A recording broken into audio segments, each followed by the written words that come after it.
ভোলার লালমোহন উপজেলায় জ্ঞান ও নৈতিকতার সমন্বয়ে আদর্শ মানুষ গড়ার লক্ষ্যে প্রতিষ্ঠিত লর্ড হার্ডিস রেসিডেন্সিয়াল মডেল স্কুলের কীর্তি শিক্ষার্থীদের সংবর্ধনা, বার্ষিক ক্রীড়া প্রতিযোগিতা, সাংস্কৃতিক অনুষ্ঠান ও পুরস্কার বিতরণী অনুষ্ঠিত হয়েছে। শনিবার জাতীয় সঙ্গীতের সাথে পতাকা উত্তোলন ও বর্ণাঢ্য উদ্বোধনী অনুষ্ঠানের মধ্য দিয়ে সকাল ৯টায় উৎসব শুরু হয়।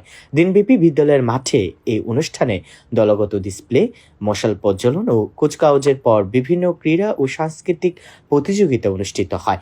অনুষ্ঠানে লর্ড হার্ডিস রেসিডেন্সিয়াল মডেল স্কুলের পরিচালক আবুল হাসনাত তানজিলের সভাপতিত্বে প্রধান অতিথি হিসেবে উপস্থিত ছিলেন আলহাজ অ্যাডভোকেট মহিবুল উল্লাহ মিয়া।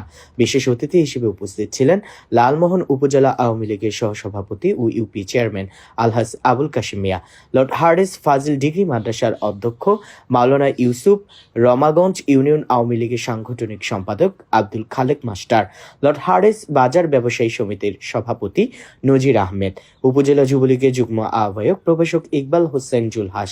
অনুষ্ঠানে বক্তারা বলেন, মাননীয় প্রধানমন্ত্রী জননেত্রী শেখ হাসিনা স্মার্ট বাংলাদেশ গড়তে খেলাধুলার কোনো বিকল্প নেই, পাশাপাশি পড়ালেখার কোনো বিকল্প নেই। মাননীয় প্রধানমন্ত্রীর হাত ধরে দেশ আজ এগিয়ে চলেছে ও খেলাধুলা সহ সুস্থ সাংস্কৃতিক চর্চা সৃষ্টিশীল প্রজন্ম গঠনে কার্যকর ভূমিকা রাখে। খেলাধুলার মানসিক বিকাশ ও শরীর গঠনে সহায়তা করে। ক্রীড়ার মাধ্যমে খেলোয়াড় সুলভ মনোভাব তৈরির ধার উন্মুক্ত হয়। ক্রীড়া প্রতিযোগিতার মাধ্যমে শিশু ও যুবদের পর্যায়ে এর মধ্যে নেতৃত্বের বিকাশ ঘটে। এ সময় অন্যান্যদের মধ্যে সাবেক ইউপি সদস্য শাহজাহান মেম্বার, সমাজসেবক Azad Mia, Abdul Gani master, Lord Hardinge ২ নং সরকারি প্রাথমিক বিদ্যালয়ের প্রধান শিক্ষক Milon Chandra Das, Lord Hardinge union উপস্বাস্থ্য কেন্দ্রের doctor Jamal Uddin, doctor M Tanvirul Islam সহ শিক্ষক, শিক্ষার্থী ও অভিভাবকরা উপস্থিত ছিলেন।